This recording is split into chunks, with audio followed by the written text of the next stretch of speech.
نحمده ونستعينه ونستغفره ونعوذ بالله من شرور أنفسنا ومن سيئات أعمالنا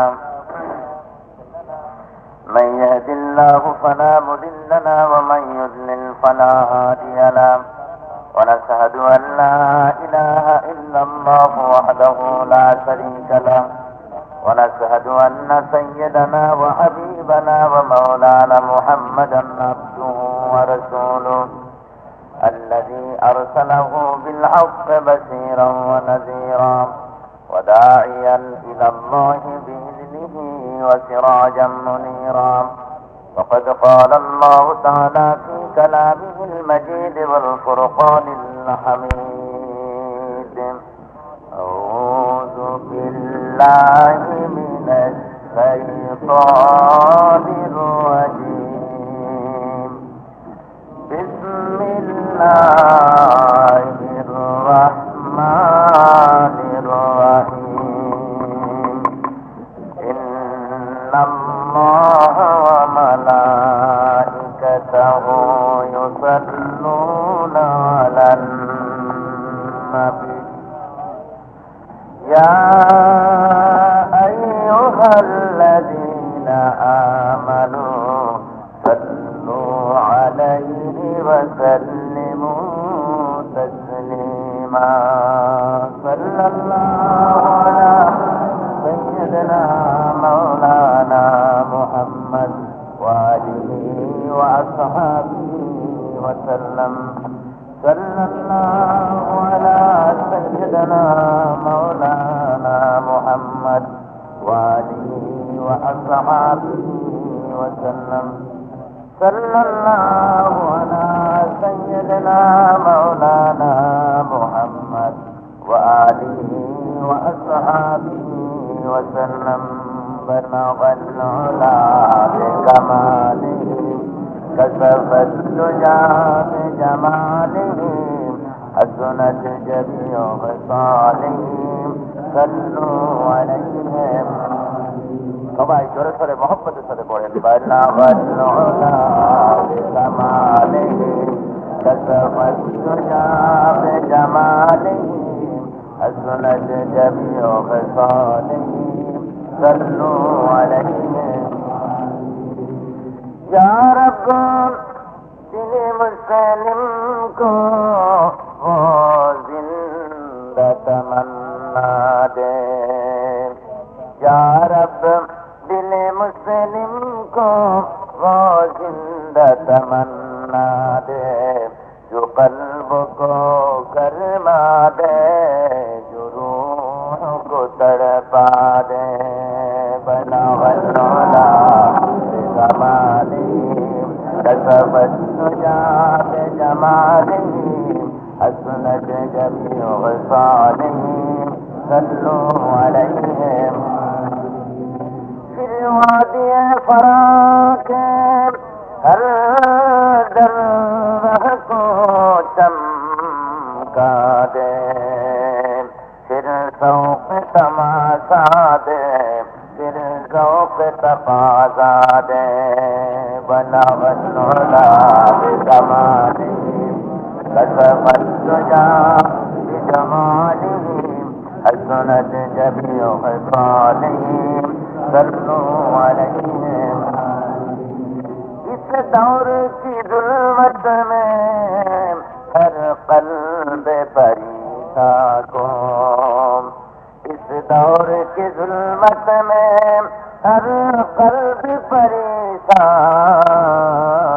کو وہ داغ محبت دے جو چاند کو شرما دے بلغ العلا بکمالہ كشف الدجى بجماله حسنت جميع خصالهم صلوا عليه وآله اللهم آمين ربنا ظلمنا أنفسنا وإن لم تغفر لنا وترحمنا لنكونن من الخاسرين رب العالمين 5 দিন ব্যাপী তাফসীরের মাহফিলের আজকের এই দ্বিতীয় দিনে চট্টগ্রাম কলেজিয়েট হাই স্কুল ময়দানে হাজার হাজার মুসলমান একত্রিত হয়ে কয়েকবার দুরূদ ও সালাম পড়েছি। মেহেরবানি করে দুরূদ ও সালাম টুকুন সোনার মদিনায় নবী পাকের রওজা মুবারকে পৌঁছিয়ে দাও আল্লাহ রব্বুল আলামিন। তাম পৃথিবীর মাটির নিচে যত মুসলমান নর নারী ঈমান নিয়ে বিদায় হয়ে গেছেন, আয় আল্লাহ তাদের আরো আর পরে সওয়াব পৌঁছিয়ে দাও রব্বুল আলামিন। এই মাহফিলের আয়োজন যারা করেছেন, এর সঙ্গে সহযোগিতা সহানুভূতি যারা করেছেন, আর দূর দূরান্ত থেকে কষ্ট করে শোনার জন্য যারা হাজির হয়ে গেছেন, আয় আল্লাহ কিয়ামতের দিন মুসিবতের সময় ইয়াউমুল মাহশরে এই মাহফিল আমাদের সকলের জন্য জাহান্নাম থেকে বাঁচার জরিয়া বানিয়ে দিও আল্লাহ রব্বুল আলামিন। তোমার কোরআন শরীফকে বোঝার মতো তৌফিক আমাদের দিয়ে দাও আল্লাহ। আয় আল্লাহ এই কোরআন শরীফ অনুযায়ী জীবন চালাবার তৌফিক দাও। সুখী সমৃদ্ধশালী একটি সমাজ ব্যবস্থা আমাদের দিয়ে দাও আল্লাহ রব্বুল আলামিন। এই মাহফিলকে তোমার দরবারে তুমি কবুল করে নাও আল্লাহ। আয় আল্লাহ পুরনো 5 দিন ধরে এই মাহফিলের শেষ দিন পর্যন্ত তোমার কুদরতি নিজাম দিয়ে মাহফিলকে তুমি চালায় নিও আল্লাহ। या रब करम तो अगर करे वो बात दे ज़बां को जो दिल पर असर करे तक़ब्बल मिन्ना इन्नका अंतस समीउल अलीम व तुब अलैना इन्नका अंतत तव्वाबुर रहीम।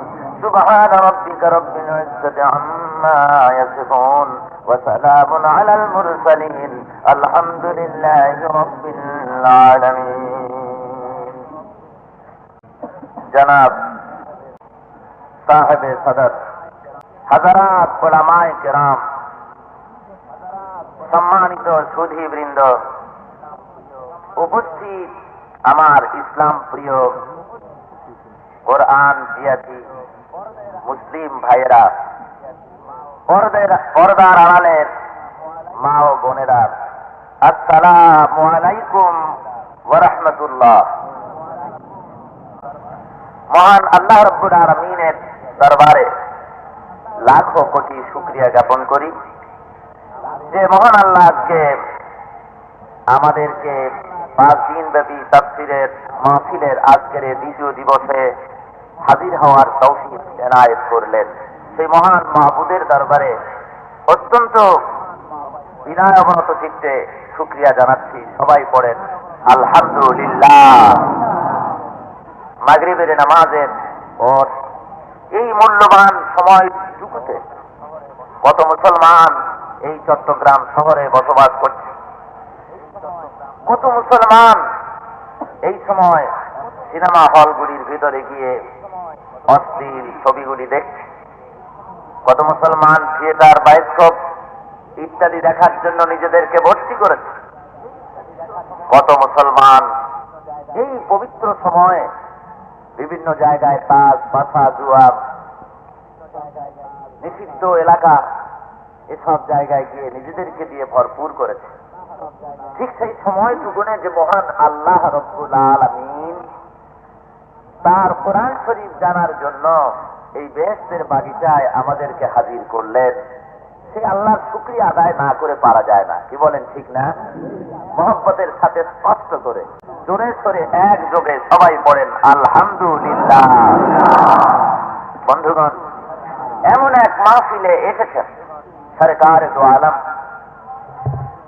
নূর মুজস্সম রহমতুল লিল আলামিন সাহেবুল জুদ ওয়াল করম,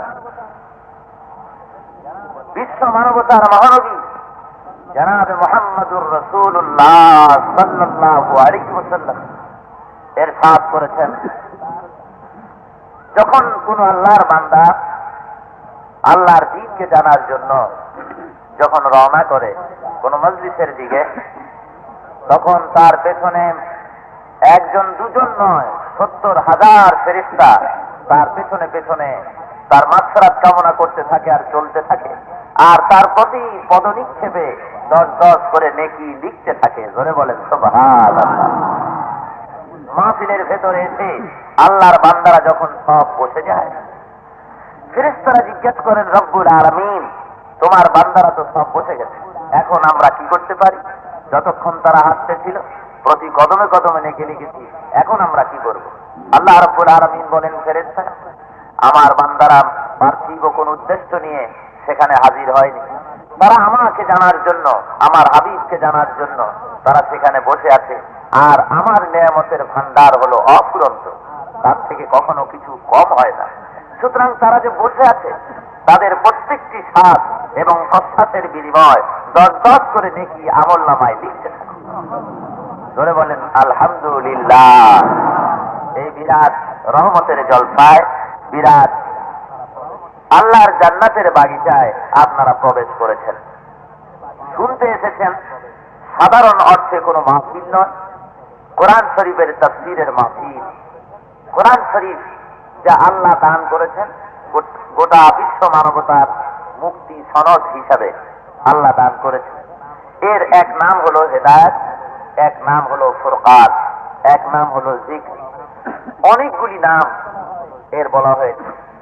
ফুরকান বলা হয় সেই জিনিসকে, আল ফারকু বাইনাল হক ওয়াল বাতিল, যা হক এবং বাতিল, সত্য এবং অসত্য, মঙ্গল এবং অমঙ্গল, কল্যাণ এবং অকল্যাণ, সত্য এবং মিথ্যার ভেতরে পার্থক্য সূচিত করে যে জিনিস, তার নাম হলো ফুরকান।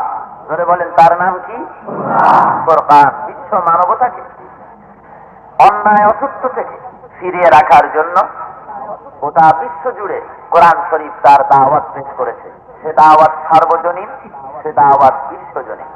কোরআন শরীফ যে দাওয়াত পেশ করেছে বিশ্ব মানবতার কাছে, তা কোনো বিশেষ জাতিকে নয়, তা বিশেষ কোনো এলাকার লোকদের জন্য নয়, বরং কিয়ামত পর্যন্ত এর আবেদন স্থায়ী এবং জাতি, ধর্ম, স্থান, কাল, পাত্র, বর্ণ, গোত্র নির্বিশেষে বিশ্ব মানবতার জন্য এসেছে মুক্তির মহা সনদ কুরআনে হাকিম। ধরে বলেন আলহামদুলিল্লাহ। সেই কালামুল্লাহ শরীফ থেকে গতকাল আমি আপনাদের সামনে পেশ করেছি সেই কথাগুলি, যে এই মহান গ্রন্থ থেকে কারা হেদায়েত পেতে পারবে, সে কথাগুলি কালকে বলেছি। কি কয়টি শর্ত থাকলে কোরআন শরীফ থেকে হেদায়েত নেওয়া যায় আপনাদের মনে আছে? কয়টি তো বলুন তো। আলহামদুলিল্লাহ। আল্লাহ আপনাদের স্মরণ শক্তি আরো বৃদ্ধি করুন এবং কোরআন শরীফ জানার আর বোঝার আগ্রহ কামনা আল্লাহ আরো বাড়িয়ে দিন এবং এই রাস্তায় আমাদের সকলকে চলার তৌফিক দান করুন। জোরে বলেন আমিন। যেহেতু আমরা মানুষ, আমাদের চলার পথের দিশা আমরা নিজেরা তৈরি করতে পারি না। যদি তা তৈরি করা হয়, পদে পদে ভুল ভ্রান্তি হওয়া অত্যন্ত স্বাভাবিক। এ মানুষগুলি চলার পথের দিশা রব্বুল আলামিন দিয়েছেন। আর আল্লাহ যে দিশা দিয়েছেন, আল্লাহ যে বাণী প্রেরণ করেছেন মানুষের চলার পথের জন্য, সেটা অত্যন্ত নির্ভুল, তাতে ভুল হওয়ার কোনো প্রশ্নই ওঠে না। কি বলেন, ঠিক না? গতকালকে আলোচনা হয়েছে কোরআন থেকে কারা হেদায়েত নিতে পারবে তাদের কথা। আর আজকের আলোচনা, আজকের যুগটিতে আলোচনা হবে কোরআন শরীফ থেকে কারা হেদায়েত নিতে পারবে না। সুতরাং আজকে আমাদের সতর্ক হওয়া উচিত এই আলোচনা থেকে, যে যেসব লোকেরা বা যে চরিত্র থাকলে কোরআন হেদায়েত দেয় না তাদেরকে, সেই চরিত্র থেকে আল্লাহ যেন আমাদেরকে হেফাজত করেন। জোরে বলেন আমিন। শুরু হচ্ছে আল্লাহর বাণী। আপনারা আমার সাথে সবাই কালকের মতো পড়েন, জোরে সোরে একযোগে সবাই পড়েন। আউযু বিল্লাহি মিনাশ শাইতানির রাজীম। বিসমিল্লাহির রাহমানির রাহিম। বিতাড়িত মরদুদ শয়তানের ওয়াসওয়াসা থেকে পানাহ চাই কার কাছে? আল্লাহর কাছে। যেহেতু আল্লাহ ছাড়া শয়তানের ওয়াসওয়াসা থেকে পানা পাওয়ার কোনো পথ নাই। ওরে বন্দুক দিয়ে ফিরানো যায় না, লাঠি দিয়ে ওর ঠ্যাং ভাঙা যায় না। কি বলেন, যায় না? তার দেখাই যায় না। সুতরাং সে ওয়াসওয়াসা দেয় আপনার রক্তের মধ্যে ঢুকে, রগ রেখার মধ্যে ঢুকে আপনার অন্তঃকরণের উপরে বসে আপনাকে পরিচালিত করে, এমন শক্তি তাকে দেওয়া হবে। সুতরাং তার ওয়াসওয়াসা থেকে পানাহ পেতে হলে আশ্রয় এবং পানাহ দিতে পারেন আল্লাহ রাব্বুল আলামিন। আর কারো পক্ষে শয়তান থেকে আশ্রয় কেউ দিতে পারে না, কারো পক্ষে সম্ভবপর নয়। সরকার দু আলম জনাব মুহাম্মদুর রাসূলুল্লাহ সাল্লাল্লাহু আলাইহি ওয়াসাল্লাম বলেছেন, যখন আদম সন্তান আল্লাহর জিকির করে, আল্লাহর স্মরণ করে, তখন শয়তান তার থেকে দূরে সরে যায়। আর মানুষ যখন আল্লাহর জিকির আর স্মরণ থেকে গাফিল হয়, শয়তান তার কলবের উপরে বসে তাকে বিপদগামী করে, তাকে পথভ্রষ্ট করে, তাকে গোমরাহ করে দেয়। তো সেই জিকির কি? সে জিকির হলো আল্লাহর স্মরণ, সে জিকির হলো আল্লাহর কালামের ইয়াদ, সে জিকির হলো আল্লাহর ভীতি সব সময় অন্তঃকরণের ভেতরে থাকা, খোদার মহব্বত, খোদার ভয় মনের মধ্যে থাকা। তো সেই বিতাড়িত মরদুদ শয়তানের ওয়াসওয়াসা থেকে পাওয়া যায়, যাতে করে কোরআন শোনাকালীন, শ্রবণকালীন আমাদের মন মগজ ইদিক সিদিক যাতে করে না যায়। সেজন্য আল্লাহর কাছে বলছি, আল্লাহ তোমার কোরআন যতক্ষণ শুনবো আমাদের মন মগজের একাগ্রতা কোরআনের দিকে ফিরিয়ে রেখো। বলুন আমিন। এরপরে পরম করুণাময় রহমানুর রহিম আল্লাহ রাব্বুল আলামিনের নামে শুরু হচ্ছে। وَمِنَ النَّاسِ مَن يَقُولُ آمَنَّا بِاللَّهِ وَبِالْيَوْمِ الْآخِرِ وَمَا هُمْ بِمُؤْمِنِينَ يُخَادِعُونَ اللَّهَ وَالَّذِينَ آمَنُوا وَمَا يَخْدَعُونَ إِلَّا أَنفُسَهُمْ وَمَا يَشْعُرُونَ في قلوبهم مرض فزادهم الله مرضا ولهم عذاب أليم بما كانوا يكذبون صدق الله المولانا العظيم মহান আল্লাহ রাব্বুল আলামিন বলছেন, ومن الناس من يقول آمنا بالله وباليوم الآخر। এমনও কিছু লোক রয়েছে লোকেদের মাঝে যারা বলে যে আমরা আল্লাহ এবং পরকালের উপরে ঈমান এনেছি। মহান আল্লাহ বলছেন, ওমা হুম বিমুমিনিন, প্রকৃতপক্ষে এরা মুমিন নয়। ঈমান আনার জন্য বেসিক যে কথাটি, মৌলিক যে কথাটি, সেটা হলো আল্লাহ এবং পরকালের উপরে বিশ্বাস। এই আল্লাহ এবং পরকালের উপরে বিশ্বাস স্থাপন করেছি, এই কথা বলার পরেও আল্লাহ বলছেন কি, যে লোকেদের মধ্যে এমন বহু লোক আছে যারা বলে বেড়ায় আল্লাহ এবং পরকালে বিশ্বাস করেছি। আল্লাহ বলছেন এরা কিন্তু মুমিন না। এদের অবস্থা কি? ইউখাদিউন আল্লাহ ওয়াল্লাযীনা আমানু, এরা আল্লাহ এবং মুমিনদেরকে প্রতারিত করতে চায়। ওয়ামা ইয়াখদাউনা ইল্লা আনফুসাহুম ওয়ামা ইয়াশউরুন, আসলে এরা নিজেরাই নিজেদেরকে প্রতারিত করে, কিন্তু এ ব্যাপারে তাদের আদৌ চেতনা নাই। তারা যে নিজেদেরকেই প্রতারিত করছে, আল্লাহ এবং মুমিনদেরকে প্রতারণা করতে পারছে না, বস্তুত নিজেকেই যে প্রতারিত করছে এই কথা সম্পর্কে তারা সম্পূর্ণ অচেতন। আসলে তাদের চেতনাই নাই, তারা বুঝতেই পারে না। মানুষ যখন সেই ঈমানের দাবি করে, তার প্রথম কথাই হলো আল্লাহ এবং পরকালের উপরে বিশ্বাস করা। এই বিশ্বাসের পরে আল্লাহ বলছেন যে এরা ঈমানদার নয়। এর কারণ হলো ঈমান এমন একটা জিনিস যা চরিত্রের মানসিক ভিত্তিকে বলা হয় ঈমান। চরিত্রের যে মানসিক ভিত্তি, সেটা কি বলা হয় ঈমান। এই ঈমান আনা প্রত্যেকটি মানুষের জন্য অত্যন্ত প্রয়োজন, যেহেতু ঈমান হলো একটি লাভজনক ব্যবস্থা। আর মানুষ যেদিকে লাভ বেশি দেখে সেদিকেই ঝুঁকে পড়ে, জীবনের সমস্ত ঝুঁকি নিয়ে সেই ঝুঁকিপূর্ণ কাজের দিকে সে ঝাঁপিয়ে পড়ে। সেই ঈমান যেহেতু লাভজনক একটি ব্যবস্থা, সে কথা সেটা কি ধরনের লাভজনক আল্লাহ রাব্বুল আলামিন তা বলছেন, ইয়া আইয়ুহাল্লাযীনা আমানু হাল আদুল্লুকুম আলা তিজারাতিন তুনজিকুম মিন আযাবিন আলীম। হে বিশ্বাসীরা, এই ইমানদার লোকেরা, আমি কি তোমাদেরকে এমন একটি ব্যবসার কথা বলবো না, এমন একটি ব্যবসায়ের কথা আমি কি তোমাদের বলবো না, যে ব্যবসায় তোমাদেরকে কঠিন জাহান্নামের সাথে তোমাদেরকে রক্ষা করবে। এমন একটি ব্যবসার কথা কি বলবো না? অর্থাৎ নিশ্চয়ই আমি তোমাদেরকে এমন একটা ব্যবসার কথা বলবো যে ব্যবসায় তোমাদেরকে কঠিন জাহান্নামের শাস্তি থেকে, কঠিন আযাব থেকে তোমাদেরকে রক্ষা করবে। কি সেটা? تؤمنون بالله ورسوله وتجاهدون في سبيل الله بأموالكم وأنفسكم ذلكم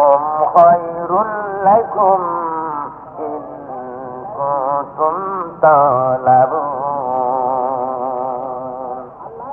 সে ব্যবসা হলো আল্লাহর প্রতি ঈমান, রসুলের প্রতি ঈমান, আর আমার রাস্তায় জানার মাল দিয়ে জিহাদ করা। এর ভিতরে তোমাদের কল্যাণ নিহিত যদি তোমরা ইসলামকে বুঝে থাকো, যদি তোমরা ব্যাপারটা বুঝে থাকো, তাহলে মনে রেখে দিও, জেনে রেখো, এই তিনটা জিনিসের ভিতরে তোমাদের কল্যাণ নিহিত। ঈমান অত্যন্ত লাভজনক ব্যবসা, এমন লাভ তিজারাতান লান তাবুর, যে ব্যবসায় কখনো মানুষ ক্ষতিগ্রস্ত হয় না। সেই ব্যবসা দিয়ে কি হবে? কিয়ামতের দিন জাহান্নামের শাস্তি থেকে তুমি রক্ষা পাবে, কঠিন শাস্তি থেকে তুমি বাঁচবে। ধরে বলেন আলহামদুলিল্লাহ। এখন এই ঈমানের ফায়দা কি? ঈমানের প্রয়োজনীয়তা কি? ঈমানের দরকার কি? আল্লাহ রাব্বুল আলামিন বলছেন, শোনো, ঈমানের প্রয়োজনটা কি? মান আমিলা সালিহান মিন যাকারিন আও উনসা ওয়া হুয়া মুমিনুন ফাউলাইকা ইয়াদখুলুনাল জান্নাহ। ঈমান এর প্রয়োজনীয়তা এই জন্য, যেহেতু যেই ব্যক্তি, সে পুরুষ হোক আর নারী হোক, যে ঈমান আনলো এবং নেক কাজ যারাই করলো, রব্বুল আলামিন বলেন এরা হবে জান্নাতবাসী। আমি রব্বুল আলামিন তাদেরকে জান্নাতে ঢুকাবো, তারা জান্নাতের অধিবাসী হবে। জোরে বলেন আমিন। পুরুষ হোক আর নারী হোক, যখন সে ঈমান আনবে আর আমলে সালেহ করবে, তখন নিঃসন্দেহে সে ব্যক্তিকে আল্লাহ রব্বুল আলামিন কিয়ামতের দিন জান্নাতবাসী করবেন। ঈমানের প্রয়োজনীয়তা এখানে যে মানুষ অন্যায় অসত্যকে বাদ দিয়ে চরিত্রের মানসিক ভিত্তিকে গড়ে তুলবে, আল্লাহ পরিপূর্ণ বিশ্বাসী হয়ে জীবন গড়বে খোদার কথা অনুযায়ী। ঈমানের উপকারিতা কি? ঈমানের উপকারিতা সম্পর্কে আল্লাহ বলছেন, আল্লাহু ওয়ালিয়্যুল্লাযীনা আমানু ইউখরিজুহুম মিনাজ যুলুমাতি ইলান নূর। ঈমানের উপকারিতা হলো, আল্লাহ মানুষের বন্ধু, ঈমানদারদের বন্ধু। আল্লাহ ঈমানদারদের কি জোরে কন? ঈমানদারদের তিনি বন্ধু। তিনি তাদেরকে বেঈমানির অন্ধকার থেকে, বেঈমানির চরম অন্ধকার থেকে তিনি তাদেরকে টেনে আনেন আলোর পথে, মুক্তির সন্ধান দেন, মুক্তির পথে নিয়ে আসেন। সুতরাং ঈমানের উপকারিতা এখানেই যে বেঈমানের চরম অন্ধকারের ভেতর থেকে রব্বুল আলামিন মানুষগুলিকে ঈমান যে আনলো, তাকে সাথে সাথে এক আলোর সন্ধান তাকে দিয়ে দিলেন, নাজাতের সন্ধান তাকে দিয়ে দিলেন। আর এই ঈমানের প্রতিদান হিসাবে কিয়ামতের দিন আল্লাহ রাব্বুল আলামিন তার বান্দাদেরকে জান্নাতের স্বাদ গ্রহণ করাবেন, জান্নাত তাদের কিসমতে হবে। ঈমান আনলে পরে তাদের জন্য কি নিয়ামত রয়েছে? আখিরাত তো, সে তো কিয়ামতের দিন ঈমানের বদলায় কিয়ামতে সে আল্লাহর জান্নাত পাবে। এই দুনিয়ায় কি পাবে? আল্লাহ বলছেন, শোনো, ঈমান যে ব্যক্তি আনবে, যারা ঈমান আনবে, সেই ঈমানের দাবিদার যে সমাজ, তাদের জন্য কি নিয়ামত আমার পক্ষ থেকে থাকে, শোনো। আল্লাযীনা আমানু ওয়া লাম ইয়ালবিসু ঈমানাহুম বিযুলমিন উলাইকা লাহুমুল আমনু ওয়া হুম মুহতাদুন। যারা ঈমান এনেছে এবং ঈমানের সাথে যারা শিরক মিশায় নাই, অর্থাৎ যারা আল্লাহকে সার্বভৌমত্বের মালিক বলে ধরে নিয়েছে, লা ইলাহা ইল্লাল্লাহ, সার্বভৌমত্বের একচ্ছত্র মালিকানা আল্লাহ, এই কথা যারা স্বীকার করে নিয়েছে এবং এই কথা স্বীকার করার পরে যারা আল্লাহর সাথে কোনো অংশ স্থাপন করেনি, যারা একমাত্র খোদার কাছেই সাহায্য কামনা করেছে, যারা মানুষের কাছে অন্য কারো কাছে সাহায্য প্রার্থনা করেনি, যারা ঈমানের সাথে আল্লাহর সাথে কোনো শিরক স্থাপন করেনি, মহান আল্লাহ বলেন তারা নিশ্চয়ই আমি আল্লাহ রাব্বুল আলামিন তাদেরকে নিরাপত্তার অধিকারী করি এবং সব পথ তাদেরকে আমি দান করি। তারা একটা নিরাপত্তাপূর্ণ সমাজ পায়, সেই সমাজের মধ্যে কোন রকমের অশান্তি থাকে না, মারামারি কাটাকাটি থাকে না, এমন একটা সুন্দর সমাজ আমার পক্ষ থেকে তাদেরকে দেওয়া হয় ঈমানের বদলায়, ঈমানের প্রতিদানের। আরো কি হয়?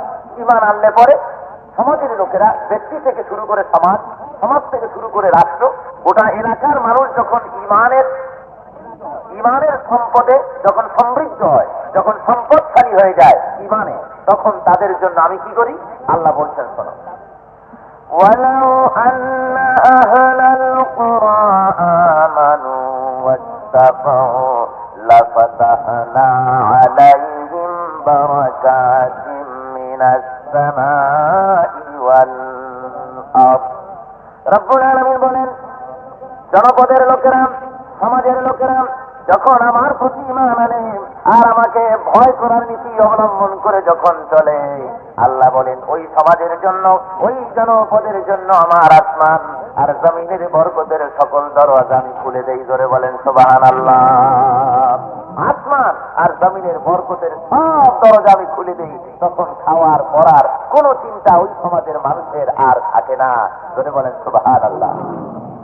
সমাজের লোকেদের যদি ঈমান না থাকে, যদি আল্লাহর রাস্তার উপরে না চলে, আর তারপরে যদি খাদ্যের প্রয়োজন মিটছে না, জনসংখ্যা ক্রমান্বয়ে বৃদ্ধিপ্রাপ্ত হচ্ছে, খাদ্যের প্রয়োজন মেটে না, সুতরাং বিকল্প ব্যবস্থা অনুযায়ী আগামী নাগরিকদের, ভবিষ্যৎ সন্তানদেরকে না আসতে দেওয়ার ব্যবস্থা করা হলো, যে সন্তান আর আসতে দেওয়া হবে না। লোক যদি কম থাকে, লেখাপড়া শিখবে ভালো, জমিনে যা উৎপাদন হয় খাইয়ে পড়িয়া আরামে, সুখের চোটে আরামে দশখানা হয়ে থাকবে। কিন্তু এই ধারণার ভিত্তিতে যখন সমাজ কাজ করতে থাকে আর আল্লাহর উপর ঈমান না থাকে, ভরসা না থাকে, আল্লাহ রাব্বুল আলামিন তোমরা একদিকে বাদ কন্ট্রোল করতে থাকবে, আল্লাহ অপর দিকে তোমার ফসল কন্ট্রোল করতে থাকবে। জমিনের ফসল কন্ট্রোল হতে থাকবে, আসমান থেকে বৃষ্টি কন্ট্রোল হয়ে যাবে, প্রখর খরচটাতে জমিন পুড়ে যেতে থাকবে। তো তুমি যদি হাজারো কন্ট্রোল চালাও আর আল্লাহ তার আসল জিনিস যদি কন্ট্রোল করে ধরেন, যদি তোমার জনসংখ্যা জিরোর কোথাও নামায় নিয়ে আসো, তবুও শান্তির মুখ জীবনেও দেখতে হবে না, যদি খোদার উপরে পরিপূর্ণ ঈমান আর তাওয়াক্কুলের ভিত্তিতে তোমার জীবন না গড়ে, সমাজ না গড়ে। সুতরাং মহান আল্লাহ রাব্বুল আলামিন বলছেন যে আমার উপর ঈমান এনে সেই ঈমানের ভিত্তিতে যদি তোমার কাজ চলে, তাহলে নিঃসন্দেহে জেনে রাখো আসমান আর জমিনের বরকতের সব দরজা আমি খুলে দেব, যেহেতু রিজকের চাবিকাঠি আমার কাছে। কার কাছে? লাহু মাকালিদুস সামাওয়াতি ওয়াল আরদি ইউবসিতুর রিজকা লিমান ইয়াশা। আল্লাহ বলেন আসমান আর জমিনের রিজকের চাবিকাঠি আমি আল্লাহর হাতে, তারে খুশি পর্যাপ্ত পরিমাণ রিজক আমি দান করে থাকি। এটা আমার হাতে, আমার খুশি। সুজলা সুফলা, স্বচ্ছ শ্যামলা, শ্যাম কুন্তলা, স্বর্ণ প্রসঙ্গী সোনার বাংলা। আস্তে আস্তে করে ফসল কমে যেতে যেতে নদী শুকাচ্ছে, জ্বর হচ্ছে, আস্তে আস্তে খাবার কমে যাচ্ছে, মানুষ ক্ষুধার যন্ত্রণায় অস্থির হচ্ছে, বেকার সমস্যা দিন দিন বাড়ছে। আর ওই দেখুন আজকের সৌদি আরবিয়ার দিকে তাকান, মরুভূমি, বালু আর বালু, পাহাড় আর পাহাড়, সবুজ শ্যামল দেশ নয়, অথচ খাইয়া কুলাইতে পারে না। লোক যদিও কম, আল্লাহ এমন দেওয়া দিচ্ছে যার কোনো আর শেষ নাই। কেন দিলেন? কদিন আগেও তারা উটের দুধ বিক্রি করেছে, ভেড়া বিক্রি করেছে, যাযাবরের জীবন যাপন করেছে। যখন কোরআনের শাসন প্রমাণ করেছে, কোরআনের শাসন যখন প্রবর্তন করেছে, আল্লাহ রাব্বুল আলামিন আসমান আর জমিনের বরকতের দরজা খুলে দিলেন। এমন দেওয়া দিচ্ছে, মানুষেরা কয় তেল কয় দিন, তেলের মাতুব্বরি যখন ফুরায় যাবে আবার দুধ বিক্রি করে খাওয়া লাগবে। এই চিন্তা নিয়ে তোমারও তো মাথা ঘামাচ্ছে কেন? তেল তো ফুরাই নাই, কতদিন চলবে এটা আল্লাহ খুব ভালো করে জানেন। মরুভূমির তলা থেকে শুধু তেলই আল্লাহ বের করে দিচ্ছেন। এরপরে সোনার খনি যেটা বার করেছেন, ওরা এ পর্যন্ত সে খনিতে বিসমিল্লাহ কয় না, ছুঁয়েই দিচ্ছে, এরকম বিচার বাড়ছে। কাজে আল্লাহ যখন খাওয়াবেন এভাবেই খাওয়াতে পারেন। সেজন্য প্রয়োজন কি? ঈমানের। ধরে বলেন কি প্রয়োজন? এই ঈমান, এগুলো হচ্ছে ঈমানের প্রতিদান। আল্লাহ রাব্বুল আলামিনের তরফ থেকে ভীতিহীন নিরাপত্তাপূর্ণ সমাজ ব্যবস্থা লাভ এবং খাদ্যের নিশ্চয়তা, সকল দিক থেকে আল্লাহর পক্ষ থেকে এগুলি পাওয়া যায়। এই প্রতিদানগুলো পাওয়া যায় ঈমানের বদলায়। কিন্তু ঈমান আনার পরেও আমরা এই লক্ষ কোটি কোটি জনতা ঈমান আনার পরেও আজকে যে অশান্তি ভোগ করছি, আজকে যে চরম ভাবে অশান্তি ভোগ করতেছি, ব্যক্তিতে, পরিবারে, সমাজে, রাষ্ট্রে তথা আন্তর্জাতিক জীবনে এই যে চরম বিপর্যয় ঘটছে, এর একমাত্র কারণ হলো মুনাফিকি। ধরে বলেন একমাত্র কারণ কি?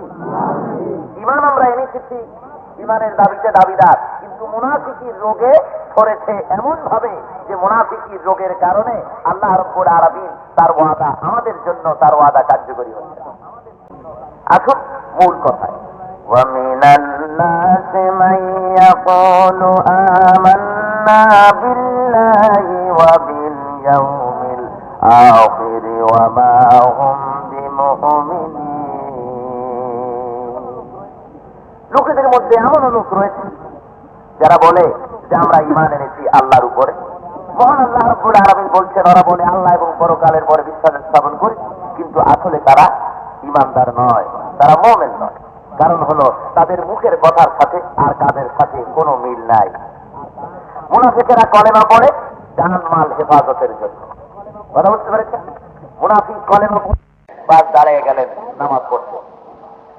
তারপরে ঈদের নামাজ যখন আসলো, বছরের ভিতরে দুইবার পত্রিকার প্রথম পৃষ্ঠায় আসলো অমুক সাহেব প্রথম কাতারে দাঁড়ায় আছেন নামাজ পড়াবার জন্য।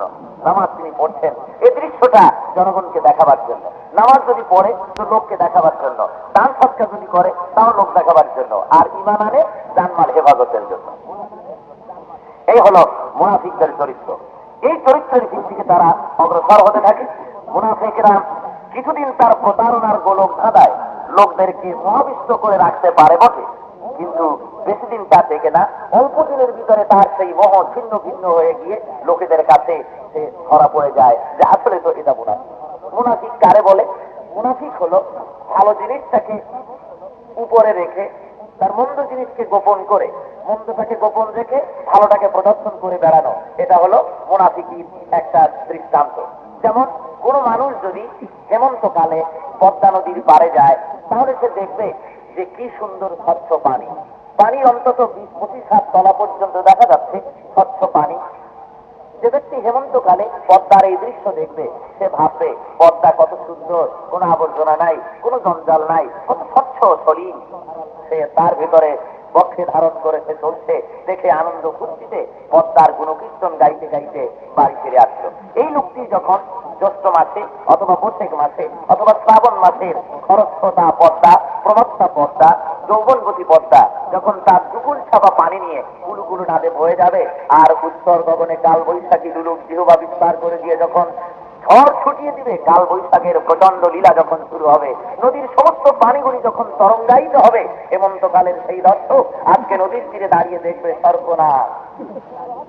হেমন্তকালে দেখলাম 15 হাত নিচ পর্যন্ত সাদা, একদম পানি আর পানি, কোনো জঞ্জাল নাই। আর আজকে দুটি তরঙ্গের আঘাতে ভেতর থেকে এত জঞ্জাল আসলো, বুকের মধ্যে এত জঞ্জাল রাখা, উপরে পরিষ্কার একটা আবরণ সেদিন তুই রাখা মুনাফিকি করছিলি রে পদ্মা।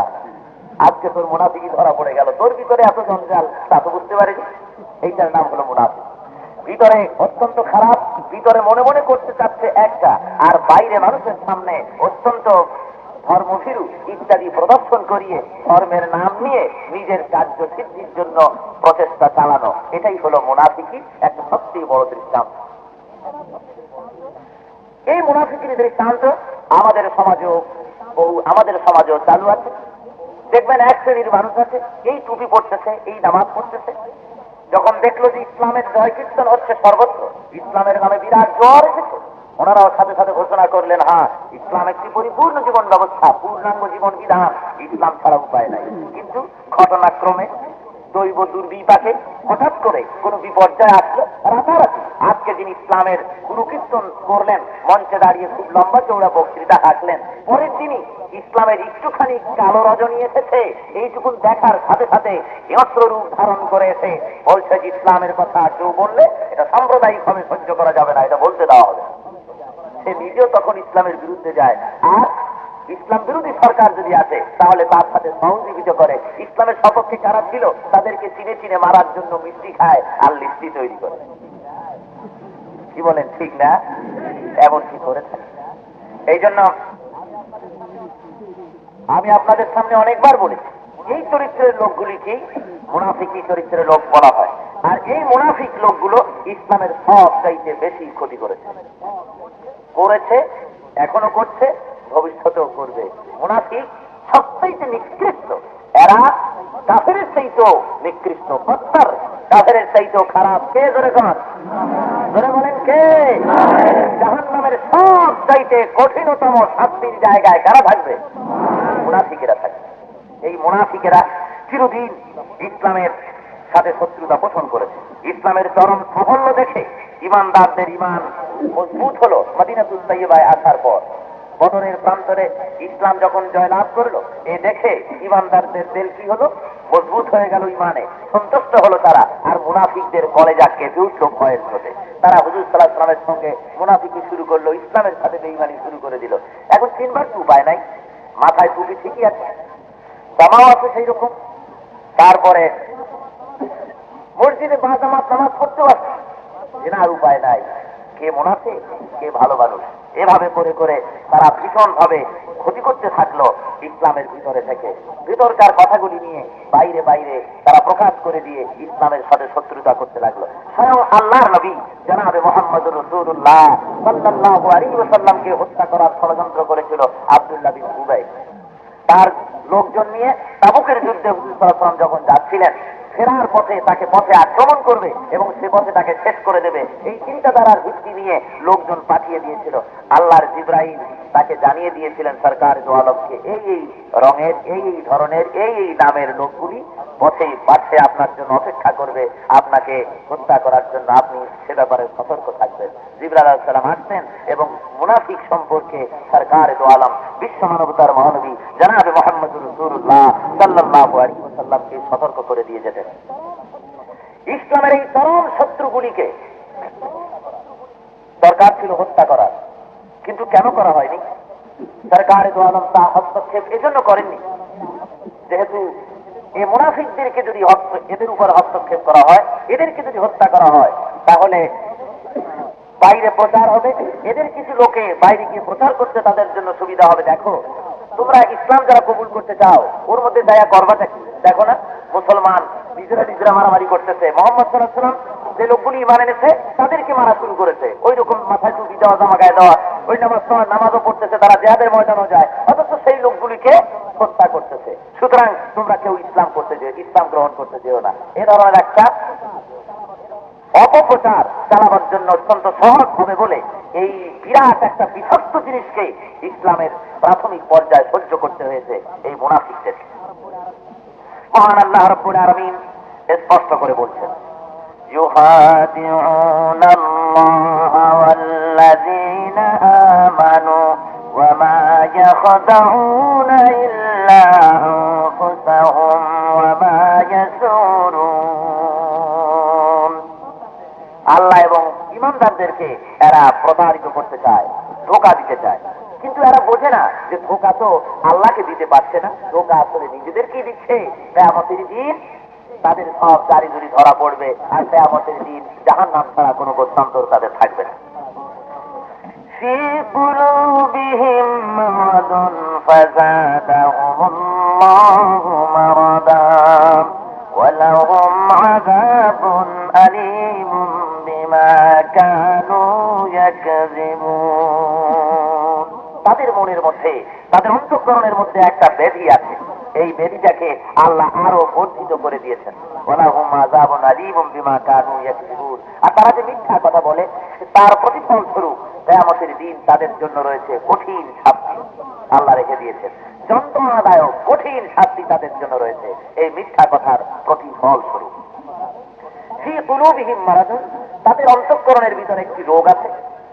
এই রোগ সম্পর্কে ইবনে আব্বাস, ইবনে মাসউদ, হাসান বসরি এবং রবি বিন আনাস রাদিয়াল্লাহু তাআলা এনারা সবাই বলেছেন এই মারাদ শব্দের অর্থ হলো সন্দেহ। অর্থাৎ তাদের ইসলাম সম্পর্কে, আল্লাহর দ্বীন সম্পর্কে, ইসলাম সম্পর্কিত এই আন্দোলনের সম্পর্কে তাদের মনের ভিতরে ছিল সন্দেহ। সেই সন্দেহের রোগকে যখন তারা সন্দেহ করত, এটাকে যখন মনে প্রাণে গ্রহণ করতে পারেনি, তখন আল্লাহ রাব্বুল আলামিন এই রোগকে তাদের আরো বর্ধিত করে দিয়েছেন। وَإِذَا قِيلَ لَهُمْ لَا تُفْسِدُوا فِي الْأَرْضِ قَالُوا إِنَّمَا نَحْنُ مُصْلِحُونَ। এই লোকগুলিকে যখন বলা হয় যে তোমরা জমিনের উপরে বিপর্যয় সৃষ্টি করো না, জমিনের উপরে ফাসাদ সৃষ্টি করো না, তখন তারা বলে আমরা তো ইসলাহকারী, আমরা তো সংশোধনকারী, আমরা তো বিপর্যয় সৃষ্টি করি না, আমরা তো ভালো ভালো কাজ করছি। মহান আল্লাহ রাব্বুল আলামিন এদের সম্পর্কে বলছেন যে এদের ধারণা হলো, হাল নুনাব্বিউকুম বিল আখসারিনা আমালা, আমি কি তোমাদেরকে এমন লোকেদের সম্পর্কে তোমাদের কি জানাবো না যারা নাকি এই দুনিয়ার জিন্দেগানিতে আল্লাযীনা যাল্লা সা'য়ুহুম ফিল হায়াতিদ দুনিয়া, দুনিয়ার জিন্দেগানিতে যারা আমলের দিক থেকে সবচেয়ে বেশি ক্ষতিগ্রস্ত, সেই লোকগুলি কি আমি তোমাদেরকে চিনায় দেব না? অর্থাৎ নিশ্চয়ই দেব। শোনো তারা কারা। وهم يحسبون أنهم يحسنون صنعا, তারা হলো তাদের দুনিয়ার জীবনে ভ্রষ্ট পথে চালিত হচ্ছে, আর অথচ তারা মনে করছে যে আমরা খুবই ভালো কাজ করছি। দুনিয়ার জীবনে ভ্রষ্ট পথে নিজেরা পরিচালিত হতেছে, অথচ মনে করে ভালো ভালো কাজ আমরা করতেছি। ঈমান আনার পরে আল্লাহর দেওয়া আইন ও কানুন পছন্দ হয়নি, আল্লাহর আইন ও কানুন দিয়ে জীবন পরিচালনা করার, রাষ্ট্র পরিচালনা করার চিন্তা ভাবনা তাদের নাই। এরা নিজেদের মন গড়া উপায় বাসে আগুন লাগায়, বাড়িতে আগুন লাগায়, আবার রাস্তায় রাস্তায় দেওয়ালের গায়ে রাত্রে রাত্রে লেখে। বন্দুকের নল হইতে রাজনৈতিক ক্ষমতা বেরিয়ে আসে, বুর্জোয়াদের গলা কাটা চলেছে, শ্রেণী সংগ্রাম শুরু হয়েছে। এভাবে করে করে তারা প্রাচীরের গায়ে লিখতে থাকে, তারা মিছিল করে, বিক্ষোভ করে, সংগ্রাম করে, মানুষের তৈরি করা মতবাদকে জমিনের উপরে প্রতিষ্ঠিত করার জন্য। আর মনে মনে ভাবে ওয়াহুম ইয়াহসাবুনা আন্নাহুম ইউহসিনুনা সুনআ, মনে মনে ভাবে যে আমরা অত্যন্ত ভালো কাজ করতেছি। রব্বুল আলামিন বলেন, এই সমস্ত লোকেদের যখন বলা হয় জমিনের উপরে ফাসাদ সৃষ্টি করো না, বিপর্যয় করো না, বিপর্যয়ের সৃষ্টি করো না, ওরা বলে আমরা তো সংশোধনকারী, আমরা তো খারাপ কাজ করতেছি না, আমরা তো ভালো কাজ করতেছি। ওদের চিন্তায় চলতেছে ভ্রষ্ট পথে, অথচ চিন্তা ভালো কাজ করতেছি। আলা ইন্নাহুম হুমুল মুফসিদুন ওয়ালাকিন লা ইয়াশউরুন। আল্লাহ বলেন, সাবধান, তোমরা জেনে রাখো এরা নিজেরাই ধ্বংসকারী, বিপর্যয় সৃষ্টিকারী, অথচ এদের কোনো হুঁশ নাই, এদের কোনো গ্যাপ, এদের এ ব্যাপারে কোনো চেতনা নাই। এরাই সমাজের ভিতরে বিপর্যয়ের সৃষ্টি করছে, ধ্বংসাত্মক কাজ করতেছে, অথচ মনে মনে ভাবছে যে ভালো কাজ করতেছে, সংশোধনকারী। আসলে তোমরা জেনে রেখো মুসলমানেরা, এরা হলো বিপর্যয় সৃষ্টিকারী। وَإِذَا قِيلَ لَهُمْ آمِنُوا كَمَا آمَنَ النَّاسُ قَالُوا أَنُؤْمِنُ كَمَا آمَنَ السُّفَهَاءُ أَلَا إِنَّهُمْ هُمُ السُّفَهَاءُ وَلَكِنْ لَا يَعْلَمُونَ। যখন এই লোকগুলোর বলা হয় আমিনু কামা আমানান নাস, ঈমান আনো অন্যান্য লোকেরা যেমন ঈমান এনেছে, যখন এই সব মুনাফিকদের বলা হয় তোমরা ঈমান আনো অন্যান্য লোকেরা যেমন ঈমান এনেছে সেভাবে তোমরা ঈমান আনো, যেমন হযরত আবু বকর, হযরত বেলাল, হযরত খাব্বাব, হযরত আম্মার, এনারা যেমন ঈমান এনেছেন অন্যান্য লোকেরা যেমন ঈমান এনেছে, তোমরা ঠিক সেইভাবে ঈমান আনো। ওরা বলে ক্বালু আনুমিনু কামা আমানাত সুফাহা, আমরা কি ঈমান আনবো ওই সব বেওকুফদের মতো? জোরে বলেন নাউযুবিল্লাহ। আমরা এই বেওকুফদের মতো ঈমান আনবো নাকি ওই নির্বোধদের মতো ঈমান আনবো? এদের ধারণায় হযরত আবু বকর, হযরত বেলাল হাবশী, হযরত খাব্বাব, হযরত আম্মার, হযরত সুমাইয়া রাদিয়াল্লাহু তাআলা আনহুম, এই সমস্ত সাহাবায়ে কিরামরা এরা ঈমান এনেছে। এরা নির্বোধ মানুষ, বোকা মানুষ, তা না হলে পরেই ঈমান এনে প্রকাশ্য ময়দানে খোলাখুলি বলা যে আমি ঈমান এনেছি, লা ইলাহা ইল্লাল্লাহু মুহাম্মাদুর রাসূলুল্লাহ, এই কলেমার ভিত্তিতে সমাজ গড়বো, জীবন গড়বো, এই কথাই এত বড় দরকারটা কি? কলেমা পড়তেছে মনে মনে থাক, গোপনে গোপনে কাম করো, আল্লাহ বিল্লাহ করো, হিকমতের সাথে কোন চোরাগলি আবিষ্কার করে সেই পথে আস্তে করে ভেস্তে চলে যাও। অত কথা দিয়ে কাম কি? রাষ্ট্র খেপবে, সমাজ খেপবে, দাওয়াত হবে না, হাদিয়া তহবা পাওয়া যাবে না, কমলা লেবু, তারপরে মুরগির জান, এই সবার কিসমতে জুটবে না, চাকরি থাকবে না, লাইসেন্স পারমিট নষ্ট হয়ে যাবে। অত সব দিয়ে কামটা কি? তার থেকে ইসলাম কবুল করেছে, টুপি একটা মাথায় দেওয়া, এই হলো তাদের চিন্তাধারা। তাই তারা বলছে ওই বেওকুফদের মতো ঈমান আনবো আমরা। এরাই হলো বেওকুফ, এরাই হলো নির্বোধ। ওরা যে নির্বোধ এই কথাটুকু ওরা বোঝে না। ওরা যে নিজেরা বেওকুফ, ওরা যে নিজেরা নির্বোধ, সে বুদ্ধিটুকুনো তাদের নাই, এই এহসাস নাই, ফিলিংস নাই, অনুভূতি নাই, নিজেরা যে নির্বোধ ওরা তা বুঝতে পারছে না। ঈমান আনলাম মনে মনে, আর এই ইমানের একটুখানি কথা বলে একটু কলেমা পড়িয়া অমনি বেহেশতে যাবা? মহান রব্বুল আলামিন বলেন, আম হাসিবতুম আন তাদখুলুল জান্নাতা ওয়া লাম্মা ইয়াতিকুম মাসালুল লাযীনা খালাউ মিন ক্বাবলিকুম মাসাতহুমুল বা'সাউ ওয়াদ-দাররাউ ওয়া যুলজিলু হাত্তা ইয়াকুলুর রাসূলু ওয়াল্লাযীনা آمنوا معه متى نصر الله أم حسبتم أن تدخلوا الجنة কি হে তোমরা ভেবেছো নাকি, চিন্তা করেছো নাকি যে তোমরা বেহেশতে চলে যাবে? কে বলছে? আল্লাহ। জোরে বলেন কে? আল্লাহ বলছেন ভেবেছো নাকি, চিন্তা করেছো বেহেশতে চলে যাবে? কখন? ওয়ালাম্মা ইয়াতিকুম মাসালুল লাযীনা খালাউ মিন ক্বাবলিকুম মাসাতহুমুল বা'সাউ ওয়াদ-দাররাউ। তোমাদের পূর্বে যারা এই জমিনে এসেছিল দ্বীন প্রতিষ্ঠার জন্য, তারা যে কষ্ট মুসিবত দুঃখ উঠাইছে, সেই দুঃখ কষ্ট মুসিবত কিছুই তুমি ঝুঁকি গ্রহণ করবে না আর মনে করেছো যে ঈমান এনেছে এই কথার দাবি করে বেহেশতে চলে যাবো? হতেই পারে না। সে সময় দ্বীনের দাওয়াত দিতে গিয়ে এত অত্যাচার হয়েছে, যার জন্য মুসলমানেরা, পয়গম্বরেরা তারা বলেছেন কি, হাত্তা ইয়াকুলুর রাসূলু ওয়াল্লাযীনা আমানু মা'হু মাতা নাসরুল্লাহ। পয়গম্বর এবং তার সাথী সঙ্গে যারা তার উপর ঈমান এনেছে, তার সাথে আল্লাহর পরে যারা ঈমান এনেছে, ওই লোকগুলি বিপদ মুসিবত সহ্য করতে না পেরে, কাফেরদের নির্যাতন সহ্য করতে না পেরে চিৎকার মেরে বলেছে, মাতা নাসরুল্লাহ। হে আল্লাহর পয়গম্বর, আল্লাহর মদদ কখন হবে সহ্য তো করতে পারি না। এই অবস্থার সৃষ্টি তোমার জীবনে হলো না একবারও, আর বেহেশতে চলে যাবে আর এদেরকে বেওকুফ মনে করো? মহান আল্লাহ রাব্বুল আলামিন জমিনে দৃষ্টান্ত দেখালেন। উহুদের ময়দানে সাহাবায়ে কেরামরা কাফেরদের বিরুদ্ধে লড়াই করতেছেন। জিহাদের ময়দানে কাফেরদের বিষাক্ত তীর তরবারির আঘাতে জর্জরিত হয়ে আল্লাহর হাবিবের কাছে এসে চোখের পানি ফেলে বলছেন, ইয়া রাসূলুল্লাহ, ইয়া হাবিবাল্লাহ, কাফেরদের বিষাক্ত তরবারি আর তীরের আঘাতে শরীর জর্জরিত হয়ে গেছে, যুদ্ধ করতে পারি না, মাতা নাসরুল্লাহ, আল্লাহর মদদ কখন আসবে আত্ম সহ্য করতে পারছি না।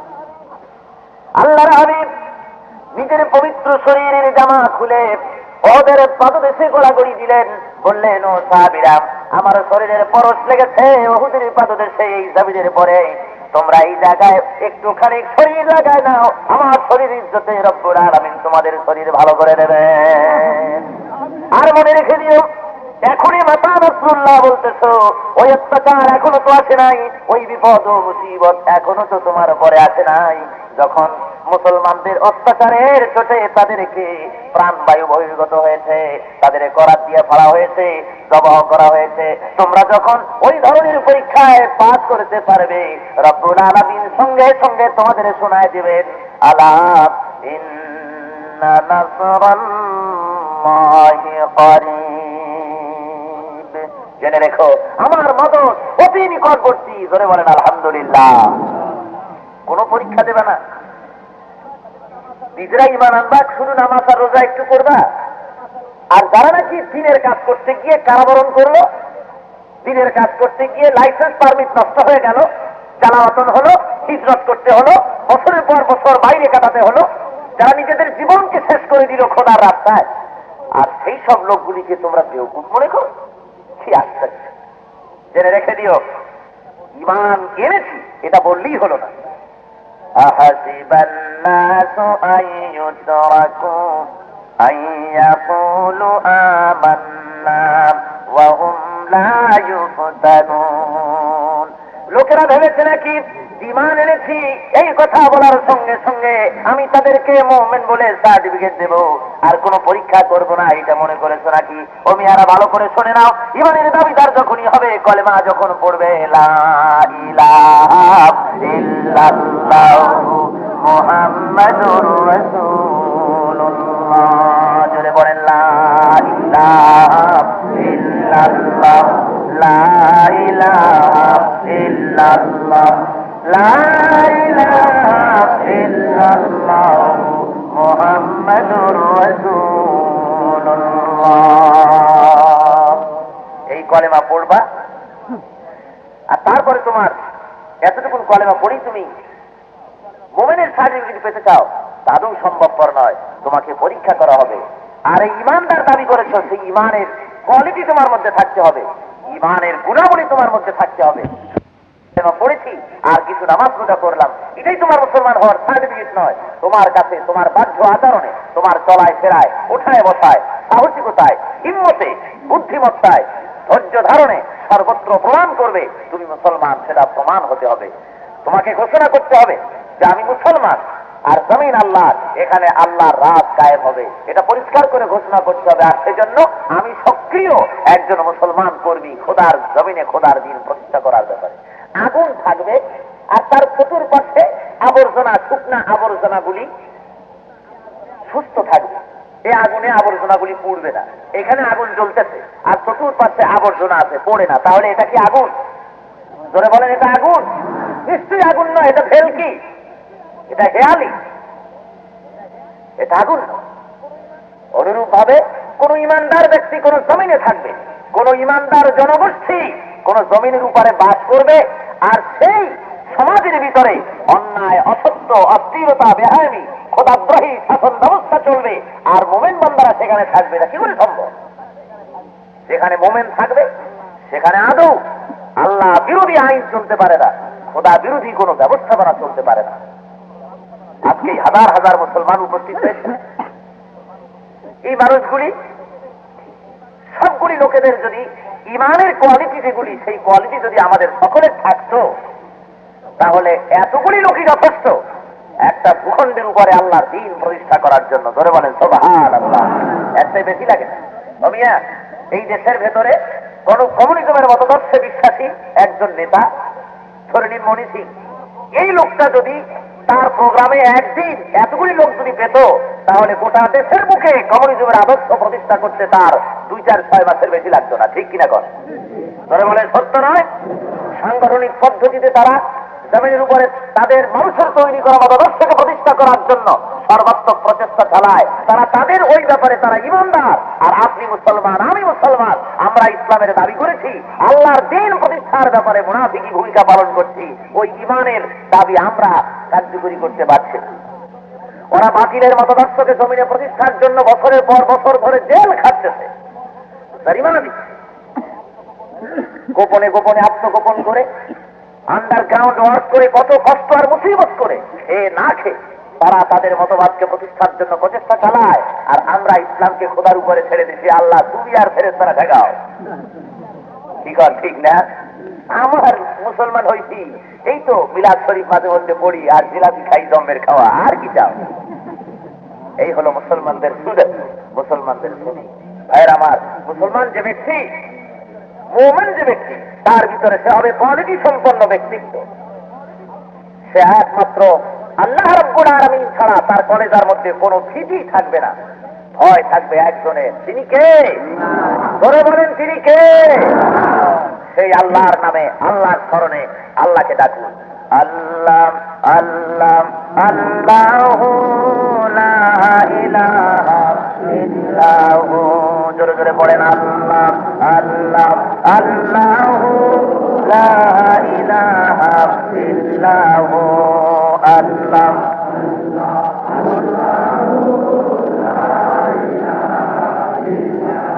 মোহাম্মদের সাথে বলেন আল্লাহ আল্লাহ আল্লাহু লা ইলাহা ইল্লাহু, আল্লাহ আল্লাহ আল্লাহু লা ইলাহা ইল্লাহু,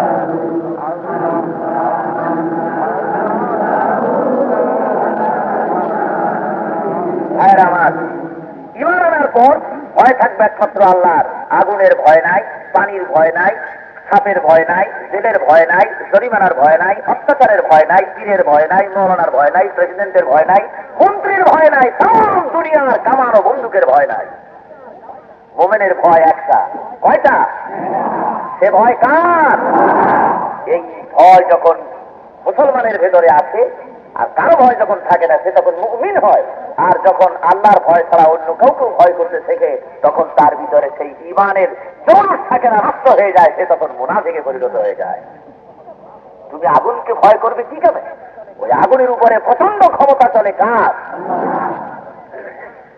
আগুনের ভিতরে হযরত সাইয়েদনা ইব্রাহিম আলাইহিস সালামকে যখন ফেলে দেওয়া হচ্ছিল, আগুনের ভিতরে, এই প্রচন্ড আগুনের মধ্যে ইব্রাহিমকে ফেলানো হচ্ছে। ফেরেশতারা বলছে, ইব্রাহিম আমার কাছে সাহায্য চাও, আগুনগুলো উঠাইয়া নমরুদের গোষ্ঠী সাফ করে দেই। হযরত ইব্রাহিম বলেছেন, আল্লাহ ছাড়া অন্য কোন শক্তির কাছে সাহায্য চাইতে জীবনে শিখি নাই, তোমার কাছে সাহায্য কেন চাইব? শুনে রাখো, আল্লাহ ছাড়া কারোর সামনে মাথা আমি কোনোদিন নত করি নাই। ফেরেশতায় কয়, তাহলে আল্লাহর কাছে দোয়া করো যেন আল্লাহ তোমারে বাঁচান। হযরত ইব্রাহিম বলেন, আমি এখন কঠিন পরীক্ষায় পড়ে গেছি। ফেরেশতা, পরীক্ষার সময় ডিসচার্জ করো না, সরে যাও। আমি কেন আল্লাহরে ডেকে বলবো? আমি তো এমন খোদার, এমন আল্লাহর ইবাদত করি না যে আল্লাহ তার নিজের চোখে তার গোলামের দুঃখ আর কষ্ট না দেখে। বিরাট পরীক্ষা আমি পড়েছি, ডিসচার্জ করো না, সরে যাও। পরীক্ষায় পাস হয়ে গেছে রব্বুল আলামিন সাথে সাথে ঘোষণা করে দিলেন, ইয়া নারু কুনি বারদাও ওয়া সালামান আলা ইব্রাহিম। সবাই বলেন, ইয়া নারু কুনি বারদাও ওয়া সালামান আলা ইব্রাহিম। আগুন ইব্রাহিমের জন্য শান্তিদায়ক ঠান্ডা হয়ে যা। আল্লাহর হুকুম হয়ে গেছে, আগুনের 14 গোষ্ঠীর ক্ষমতা আছে, ইব্রাহিমকে পোড়াবার পারে না। আল্লামা ইকবাল, বিশ্ব কবি আল্লামা ইকবাল রহমতুল্লাহ আলাইহি সুন্দর করে বলেন, আজ ভি হো জো ইব্রাহিম কা ইমা পয়দা, আজ ভি হো जो इब्राहिम का इमा पैदा आज कर सकती है एक अंदाज गुलिस्ता पैदा। ইব্রাহিমের ইমান যদি আজিও কোথাও হয় বিদ্যমান, করতে পারেন অগ্নিকুণ্ডে খুবসুরত এক গুলিস্তান। ইব্রাহিমের ইমান তোমার ভিতরে যদি আজও থাকে, ইব্রাহিমের মতো ইমান আনো, আর সংগ্রামে ঝাঁপিয়ে পড়ো, আল্লাহর দ্বীন জমিনে কায়েম করার প্রচেষ্টা করো, মুনাফিকি বর্জন করে দাও। এর জন্য যদি আগুনে ফেলানো হয়, রব্বুল আলামিন বলেন, আমি আগুন থেকে তোমারে বাঁচাইতে পারি, সেই আল্লাহ আজও আমি আছি। কি বলেন, নাই সেই আল্লাহ? না বয়স বেশি ওর কারণে চোখে আজকে কম দেখে, লাঠি বর্ষণ দিয়ে হাতে, নাউযুবিল্লাহি মিন যালিক। বরং আল্লাহু লা ইলাহা ইল্লা হুয়াল হাইয়ুল কাইয়্যুম। জোরে পড়েন, আল্লাহু লা ইলাহা ইল্লা হুয়াল হাইয়ুল কাইয়্যুম। তিনি ছাড়া কোনো ইলাহ নাই, তিনি সার্বভৌমত্বের মালিক, সদা জাগ্রত, চিরঞ্জীব। এই মহান আল্লাহ রাব্বুল আলামিনের সামনে মাথা নত করো। আগুনের উপরে কবজা তার চলে, পানির উপরে কবজা তার চলে, তিনি ছাড়া আর কারো ক্ষমতা নাই। ক্ষমতা সবটুকুনি তার। কার? পানির ভিতরে নূহ আলাইহিস সালামের ভীষণ তুফানের ভিতরে মাসের পর মাস ধরে বিরাট তুফানে থাকলেন, অথচ নেমে যেদিন আসলেন তাকিয়ে দেখলেন পাহাড় পর্বত পর্যন্ত ধসে গেছে, বাড়িঘর ভেঙে চুরমার হয়ে গেছে। মনে মনে ভাবলেন, হায় রে, আমি পয়গম্বর হয়ে ওয়াদা করেছিলাম আমার এক বৃদ্ধা বিধবা মহিলাকে, তাকে আমার জাহাজে উঠাবো বলে, কত বড় ভুল করেছি, ওয়াদা পালন করতে পারি নাই, মনে ছিল না। কাবসির ময়দানে মুসিবতের দিনে আল্লাহর দরবারে আমি ওয়াদা খেলাফকারী আসামি হয়ে যাই নাকি? মনে মনে চিন্তা নিয়ে বুড়ির বাড়ির যেদিক ছিল খেয়াল নিয়ে সেদিকে হাঁটতেছেন। হায় রে, আল্লাহর বান্দি বুঝি শেষ হয়ে গেছে। অগ্রসর হয়ে দেখেন নাম বাড়ি আছে বলে মনে হলো। কাছে যখন গেছেন, ছোট্ট ঘরটি ধ্বংস হয়নি, ছোট্ট ঘরটি ঠিক সেইভাবেই আছে। কাছে গিয়ে জিজ্ঞেস করলো, ঘরের ভিতরে মানুষ আছে বলেই তো মনে হয়, তুমি কে? জবাব এলো, আমি বৃদ্ধা বিধবা মহিলা। আপনি কে? কয়, আমি এই জামানার পয়গম্বর হযরত নূহ আলাইহিস সালাম। বুড়ি বলেন, আমিও তাই মনে মনে ভেবেছি, যেহেতু পয়গম্বরের আদি আর আপনি তাদের কবরের কাছেও কোনোদিন দাঁড়াবেন না। আপনি আমার রহমত, ওদের কবরের কাছে দাঁড়ালে আমি আল্লাহর উপরে ওয়াজিব হয়ে যায় কবরে আযাব মাফ করে দেওয়া। করে বলেন সুবহানাল্লাহ। সুতরাং আপনি আমার হাবিব, ওদের জানাজায় যাবেন না, ওদের কবরের কাছে দাঁড়াবেন। সারা জীবন ইসলামের সাথে শত্রুতা করেছে, ইসলামকে ধ্বংস করার প্রচেষ্টা চালিয়েছে এরা। রব্বুল আলামিন বলেন, এই জন্য এদের উপরে এই শাস্তি, ইন্নাহুম কাফারু বিল্লাহি ওয়া রাসূলিহি ওয়া মাতু ওয়া হুম ফাসিকুন। এরা আল্লাহর সাথে রাসূলের সাথে বিদ্রোহিতা পোষণ করেছে, মহাসত্যকে অস্বীকার করেছে, আর মরেছে ফাসিক অবস্থায়। এদের কাছে আপনি যাবেন। আল্লাহর হাবিব বলেন, আব্দুল্লাহ, আল্লাহ আমাকে নিষেধ করেছেন জানাজা পড়ার জন্য, কিন্তু আমি তোমার বাবার জন্য দোয়া করব। তোমার বাবার জানাজা পড়তে নিষেধ করেছেন, তোমার বাবার কবরের কাছে দাঁড়াতে আল্লাহ আমাকে নিষেধ করেছেন। শুধু তোমার বাবা নয়, এই ভূমিকায় যারা ছিল, যারা আছে, তাদের কবরের কাছে দাঁড়ানো, তাদের জানাজা পড়াও নিষেধ, জানাজায় আমার যাওয়া নিষেধ হয়ে গেছে। শুনে রাখুন, তবে আমি তোমার বাবার জন্য দোয়া করব, আমি তার জন্য আল্লাহর কাছে মাগফিরাত কামনা করব। রব্বুল আলামিন বলেন, ইস্তাগফির লাহুম আও লা তাস্তাগফির লাহুম। হে নবী, আপনি ওদের জন্য মাফ চান আর নাই চান, ইন তাস্তাগফির লাহুম ৭০ মাররা। হে নবী, শুনে রাখেন, আপনি রহমতের নবী, আপনি যদি ওই সব মুনাফিকদের জন্য ৭০ বারও যদি আমার কাছে দোয়া করেন, ওদের জন্য যদি মাফ চান, ফালাই ইয়াগফিরাল্লাহু লাহুম, আমি রব্বুল আলামিন ওই মুনাফিকদেরকে মাফ করব না। ভাইরা আমার, কাফেরদের চাইতে নিকৃষ্ট ওই মুনাফিক। ইসলামের সাথে শত্রুতা করে যারা, মুসলমানের সাথে শত্রুতা করে যারা, রব্বুল আলামিন সাফ করে বলছেন, খবরদার, ইসলামের সাথে শত্রুতা করো না, মুনাফিকি করো না, এর থেকে নিজেদেরকে বাঁচাও, নিজেদেরকে রক্ষা করো। কি বলেন আল্লাহর হাবিব, তাকে আল্লাহ বলছেন ৭০ বারও যদি আপনি ওদের জন্য মাফ চান, ফালান, ফালা শব্দ নয়, ফালান, কখনোই আমি ওদেরকে মাফ করব না। জোরে বলেন নাউযুবিল্লাহি মিন যালিক। আল্লাহ, এই রাস্তা থেকে আমাদেরকে বাঁচাও, মুনাফিকি থেকে আমাদেরকে রক্ষা করো, আর তোমার ওই শাস্তি থেকে আমাদেরকে বাঁচাও। জোরে বলেন আমিন। মুনাফিকি চরিত্র সবচেয়ে মারাত্মক চরিত্র মুসলমানের জীবনে। এই মুনাফিকি বর্জন করতে হবে, ন্যায় এবং সত্যের পথে অগ্রসর হতে হবে, খোদার দেওয়া জীবন ব্যবস্থা জমিনের উপরে প্রতিষ্ঠার জন্য প্রচেষ্টা চালাতে হবে। মহান আল্লাহ রাব্বুল আলামিন এরপরে বলতেছেন, ইয়াকাদুল বারকু ইয়াখতাফু আবসারহুম কুল্লামা আদাআ লাহুম মাশাউ ফীহি।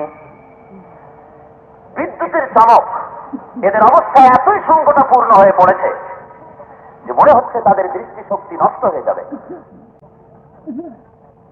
যখন ওয়াইদা কুল্লামা আদাআ লাহুম মাশাউ ফীহি, যখন বিদ্যুতের চমকে একটু আলো হয়, তখন সেই আলোর পথে তারা চলতে থাকে। ওয়াইদা আযলামা আলাইহিম ক্বামু, আর যখন অন্ধকার সমাচ্ছন্ন হয়ে যায়, তখন থমকে দাঁড়ায়। অর্থাৎ মুনাফিকদের চরিত্র হলো এই, যদি সহজ হয় ব্যাপার, যদি সহজ হয় তাহলে এগোয়, আর যদি মুসিবত মনে হয়, তখন যখন দেখি ইসলামের উপর বিপদ এসেছে, মুসিবত এসেছে, তখন পাশ কেটে যায়, দূরে সরে যায়। মহান আল্লাহ রাব্বুল আলামিন বলেন, ওয়ালাউ শাআল্লাহু লাযাহাবা বিসামইহিম ওয়া আবসারিহিম, আল্লাহ যদি ইচ্ছা করেন তাহলে তাদের শ্রবণ শক্তি আর দৃষ্টি শক্তি হরণ করে নিতে পারেন। ইন্নাল্লাহা আলা কুল্লি শাইইন কাদির। সবাই পড়েন জোরে সরে, ইন্নাল্লাহা আলা কুল্লি শাইইন কাদির। মহান আল্লাহ রাব্বুল আলামিন সমস্ত জিনিসের উপরে ক্ষমতাবান, করে বলেন সুবহানাল্লাহ। সুতরাং আজকের এই বিশদ আলোচনার দ্বারা বুঝতে পারলাম কোরআন শরীফ দিয়ে হেদায়েত পেতে পারে 6টা গুণ থাকলে। ধরে বলেন কয়টা? 6টা গুণ। আর কোরআন থেকে হেদায়েত পাবে না একটা দোষ থাকলে। কয়টা দোষ? একটা। সেটার নাম কি? মুনাফিকি। এই মুনাফিকি জীবনের সকল ক্ষেত্র থেকে বিদায় নিতে হবে। আউযু বিল্লাহি মিনাশ শাইতানির রাজীম। বিসমিল্লাহির রহমানির রহিম। فأبو القاسم محمد بن عبد الله بن عبد المطلب بن عبد مناف بن هاشم بن قصي بن كلاب بن كعب بن مرزب بن إياس بن عذر بن مدركة بن عدنان هذا سلكه محمد رسول الله صلى الله عليه وسلم يا نبي سلام عليك يا رسول سلام عليك يا حبيب سلام عليك صلوات الله عليك روزے کی تمنا دل میں ہے یہی ترانہ وہ کیسے مدینہ جانا بے کل ہے دل دیوانہ یا نبی سلام علیک یا رسول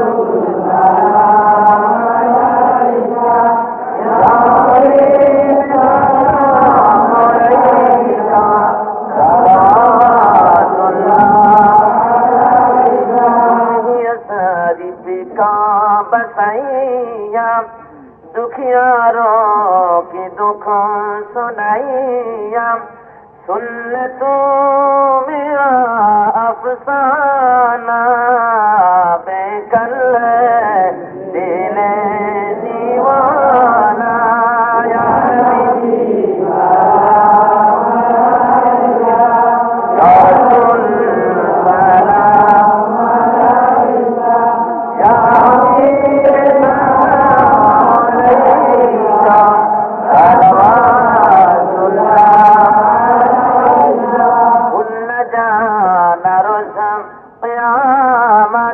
हम है खाने सफाअत हमसे भी करम फरमाना बेकल है दिल दीवाना या नबी सलाम अलैका या रसूल सलाम अलैका या हबीब सलाम अलैका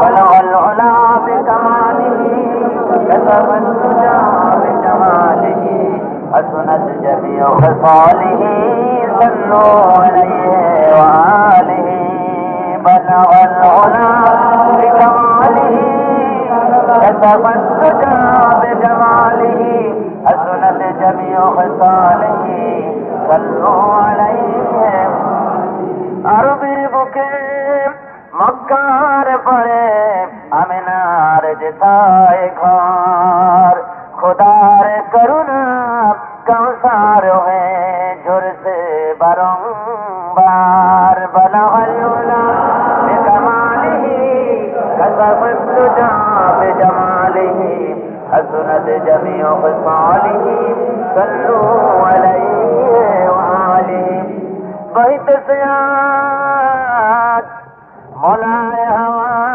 ধীরে ধীরে বয়ে গে চলেছে এ মধুর গান ধন্য তুমি ধন্য হে মহানবী এ ধরার মহান বলহল্লা বিকমালিহি কসবত তুজা বিজমালিহি হসনত জমিউ খসালিহি সল্লু আলাইহি ওয়া আলিহি। বন্ধুগণ, মুনাজাত হবে। যারা দাঁড়িয়ে আছেন বসেন, দাঁড়ানো মানুষ সব বসে পড়ুন, মুনাজাতে অংশগ্রহণ করুন। প্রতিদিন কোরআন শরীফের ভেতর থেকে অত্যন্ত জরুরি জীবনের প্রতিটি পরতে পরতে সে কথাগুলি আপনাদের সামনে রাখা হচ্ছে। গতকাল হয়েছে, আজ হবে, কালকে কোরআন শরীফের নাজিলের উদ্দেশ্য। প্রথম দিনে শুনলেন কোরআন থেকে হেদায়েত কারা নিতে পারবে, দ্বিতীয় দিনে শুনলেন কোরআন থেকে হেদায়েত কারা নিতে পারবে না, আগামীকাল শুনতে পারবেন কোরআন শরীফ নাজিল হওয়ার কারণ কি। ইনশাআল্লাহুল আজিজ এসব বিষয়বস্তুর উপরে বিস্তারিত আলোচনা শোনার জন্য আপনারা মাগরিবের নামাজ এখানে বা জামাত পড়তে চেষ্টা করবেন। দলে দলে লোক আসবেন, মানুষ দাওয়াত করে নিয়ে আসবেন।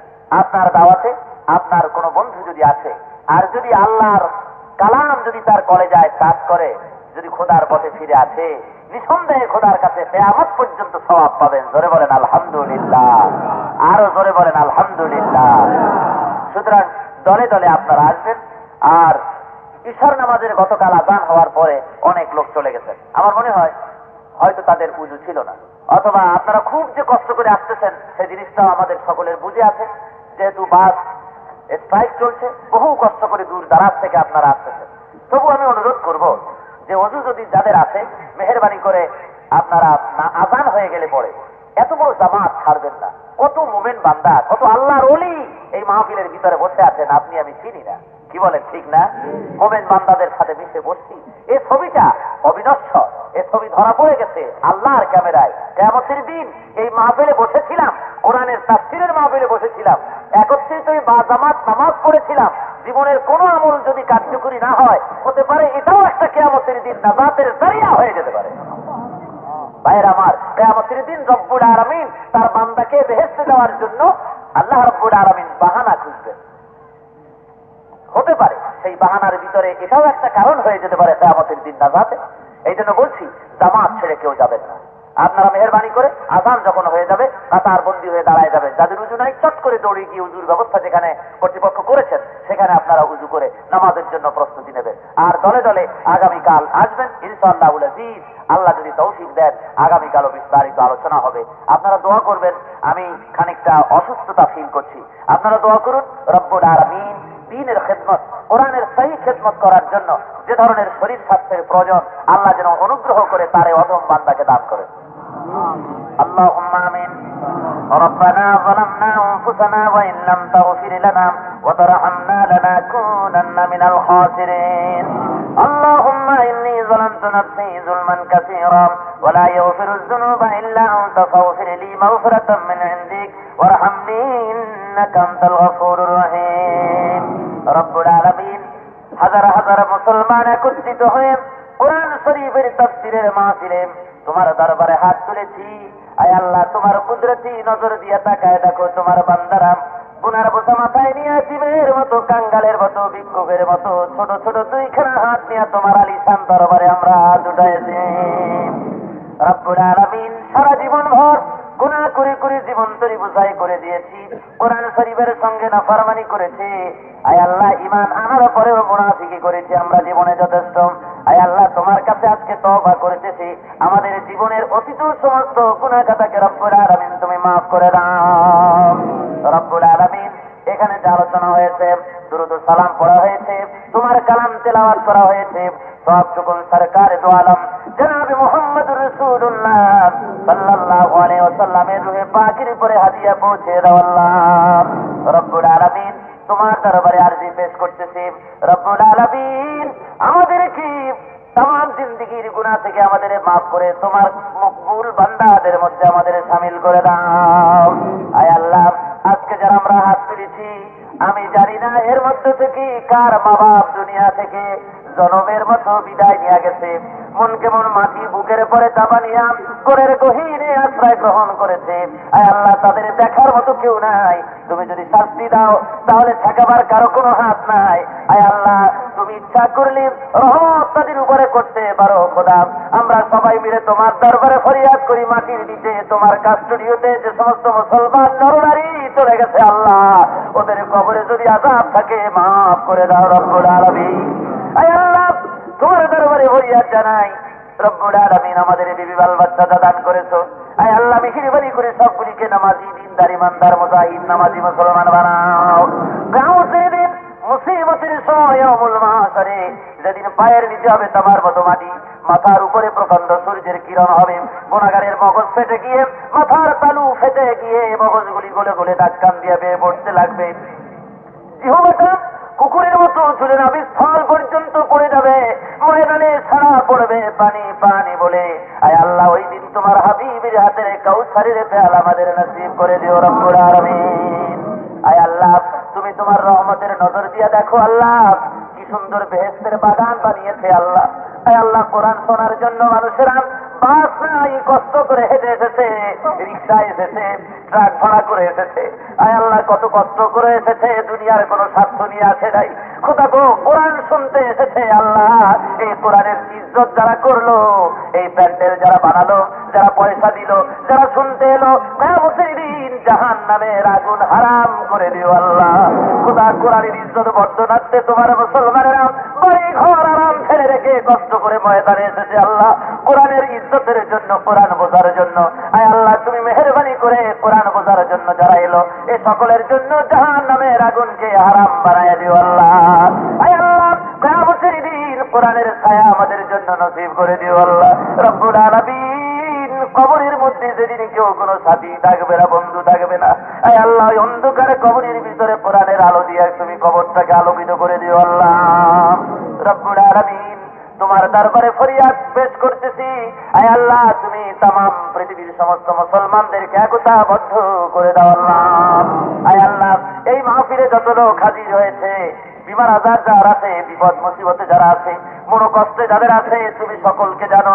সকল চেহারা তোমার চোখের সামনে। আমরা দুনিয়ার কোন বাদশার কাছে হাত তুলি নাই, হাত তুলিছি শাহানশাহ রব্বুল আলামিনের কাছে। উন্মুক্ত আকাশের নিচে হাত উঠাইছি। খোদা গো, তোমার রহমতের নজর দিয়ে আমাদের দিকে একটু তাকাও আল্লাহ।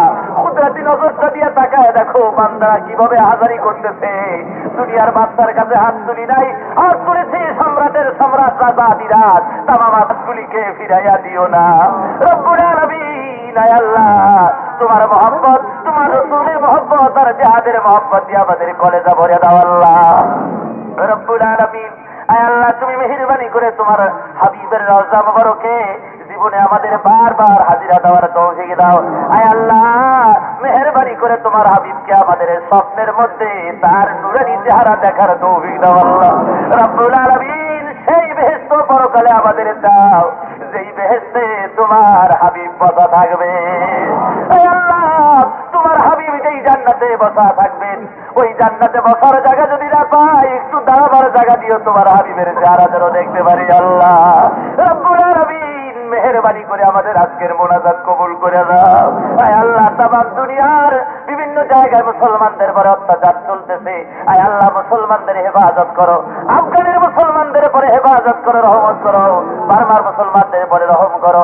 আয় আল্লাহ তা উগান্ডার মুসলমানদের প্রতি রহম করো। তামাম দুনিয়ার ভিতরে মুসলমান যত জায়গায় নির্যাতিত নিপীড়িত হচ্ছে তাদের বাঁচাও। ভারতের মুসলমানদেরকে হেফাজত করো আল্লাহ। সমস্ত মুসলমানদেরকে তুমি রহমত করো আল্লাহ। আয় আল্লাহ আর একটা মোনাজাত আর একটা দোয়ার কথা মনে পড়ে গেল। খোদা গো, মানুষটাই আপনজন কাছে নিয়ে, সবচাইতে প্রিয়জন যিনি, তাকে কাছে নিয়ে বুকে জড়ায় ধরে আঁকড়ে ধরে মনের আবেদন আবেগ তার কাছে প্রকাশ করেন। সমস্ত মুসলমানের সবচাইতে প্রিয়জন আপনজন তুমি আল্লাহ। তুমি আমাদের সবচাইতে আপন। তুমি ধরা ছোঁয়ার বাইরে, তোমাকে ধরা যায় না, ছোঁয়া যায় না। আমাদের এই দুর্বলতা তুমি বুঝে আমাদের জন্য তোমার ঘর দিয়েছো, বাইতুল্লাহ শরীফ মক্কায় তুমি দিয়েছো। আয় আল্লাহ তোমার এই নিয়ামত থেকে মুসলমানদেরকে মাহরুম করে দিও না। আয় আল্লাহ কিয়ামত পর্যন্ত তোমার এই ঘরকে হেফাজত করো। আমরা দূরের থেকে হাজার হাজার মাইল দূর থেকে দৌড়ায় যাইয়া তোমার ওই ঘরটার কাছে গিয়া মুলতাজিমে তোমার ঘরের চৌকাঠ ধরে কান্দি, চোখের পানি ফেলাই। এই নিয়ামত থেকে আমাদেরকে বঞ্চিত করো না আল্লাহ। আয় আল্লাহ কাবা শরীফের উপরে যারা হামলা করে তাদেরকে হেদায়েত নসিব করে দাও আল্লাহ। আয় আল্লাহ তুমি কাবাকে হেফাজত করো। তোমার হাবিবের রওজা মুবারক মুসলমানদের জন্য শ্রেষ্ঠ নিয়ামত। আয় আল্লাহ তোমার হারামাইন শরীফাইন, নবীর রওজা মুবারক আর তোমার ঘর তুমি আপন কুদরতে হেফাজত করে নিও আল্লাহ রব্বুল আলামিন। আজকের মাহফিলে যেই সমস্ত মুসলমানদের দিলের মধ্যে তামান্না আছে তোমার ঘর দেখার, তোমার হাবিবের রওজা দেখার, টাকা নাই পয়সা নাই, খোদা তুমি তো রহমত করতে পারো। আল্লাহ দয়া করে প্রত্যেকটা মুসলমানকে তোমার হাবিবের ঘর দেখাও, তোমার ঘর দেখাও, তোমার হাবিবের রওজার কিনারে যাইয়া সালাম দেওয়ার তৌফিক দিয়ে দাও। আয় আল্লাহ মদিনার আফসোসে রাসূলের মহব্বতে কাঁদতেছি, আমাদের দুঃখের পানি, আমাদের কান্নার আওয়াজ রাসূলের কানে মদিনাতুত তয়্যিবায় পৌঁছায়া দাও রব্বুল আলামিন। মুনাজাতকে ফিরাইয়া দিও না। রব্বানা তাকাব্বাল মিন্না ইন্নাকা আনতাস সামিউল আলিম ওয়া তুব আলাইনা ইন্নাকা আনতাত তাওয়াবুর রহিম। সুবহান রাব্বিকা রাব্বিল ইজ্জাতি আম্মা ইয়াসিফুন ওয়া সালামুন আলাল মুরসালিন আলহামদুলিল্লাহি রাব্বিল আলামিন ওয়াজআল আখিরা কালিমাতা ইনদাল মাউত লা ইলাহা ইল্লাল্লাহ মুহাম্মাদুর রাসূলুল্লাহ। আসসালামু আলাইকুম ওয়া রাহমাতুল্লাহ।